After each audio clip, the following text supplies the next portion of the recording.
Welcome back, everybody. My name is Yehoshua. Another day, another Mishnah of Masechet Horayot. This Mishnah is going to discuss what happened when someone became liable for a specific korban, sacrifice of atonement, because of his special position, and now he's no longer in this position, and he had not yet brought the korban.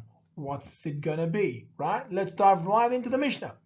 The Mishnah says, Kohen Mashiach, a very special position. It's the Kohen Gadol. There's only one like that in Am Yisrael. Kohen Mashiach shechatav v'achar kach avar mimeshichuto. He sinned in a very specific sin, which we'll say in a minute, and then he left his position.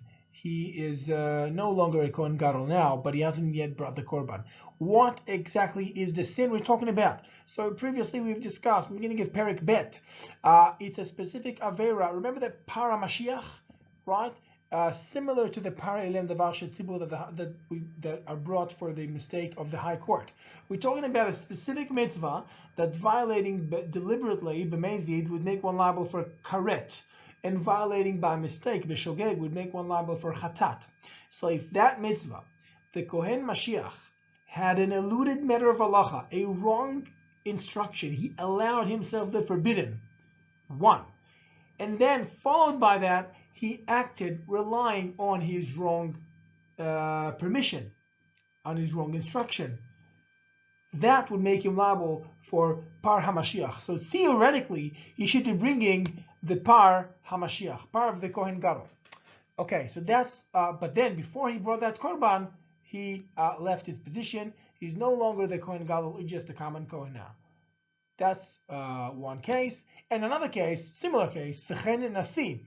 And so also a king, Nasi is a king, shechata v'achar kach avar migdulato. If he violated one of these averot that we just described, that for b'mezid is kares and b'shogeg is chatat, he sinned. Now we saw previously in Perek Bet Mishnah Vav that the king has to bring a sa'ir, a he-goat. So theoretically he needs to bring a he-goat chata, but then before he brought this specific korban, any other person would bring a regular chatat, but he has to bring a he-goat because he's a king.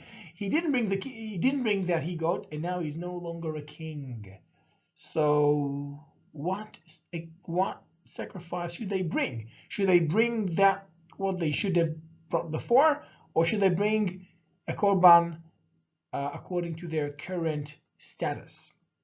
So what's it going to be? The Mishnah concludes, Kohen Mashiach mevi par, surprise, Kohen Mashiach mevi par, he brings still the par, the same korban he should have brought, and the king, v'hanasi, mevi sa'ir. So each one brings that korban they theoretically have to bring, they still have to bring it, because what determines the type of korban one has to bring is their status when they actually committed that sin.